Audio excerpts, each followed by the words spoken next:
This is a demonstration of a sulfite drop count test kit using endpoint ID procedures.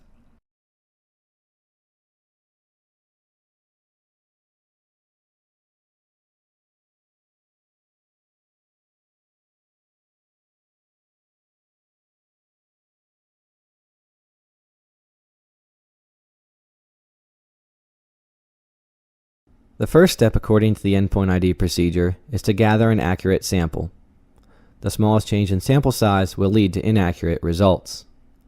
Before gathering your sample, it's important to rinse the vial 3 times with the sample to be tested. This minimizes the chance of contamination from a previous titration. To get an accurate sample size, you want to hold the vial close to eye level. Once you feel you have an accurate sample, place the vial on a level surface and bend down to eye level. When performing a drop count titration, a white background can provide contrast to better see the color changes. A cabinet tray or a white paper towel can provide that contrast.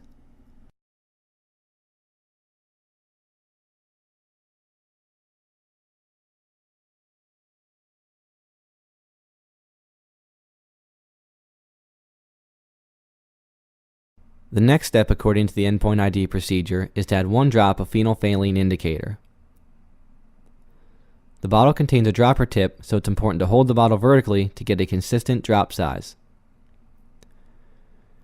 After the addition of each reagent, it's important to swirl the vial to make sure the reagents are properly mixed. The next step according to the endpoint ID procedure is to add the starch acid powder 1 scoop at a time until the sample is changed from pink to colorless.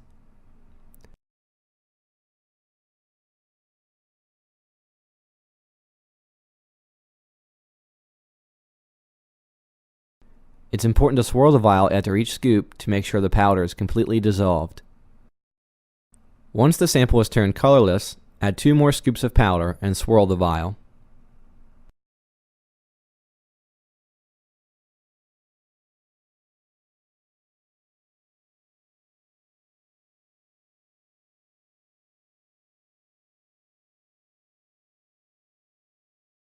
The next step according to the endpoint ID procedure is to perform the titration.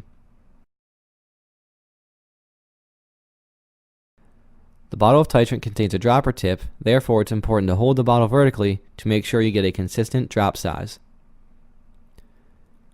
After the addition of each drop of titrant, you want to swirl the vial to make sure the sample is properly mixed.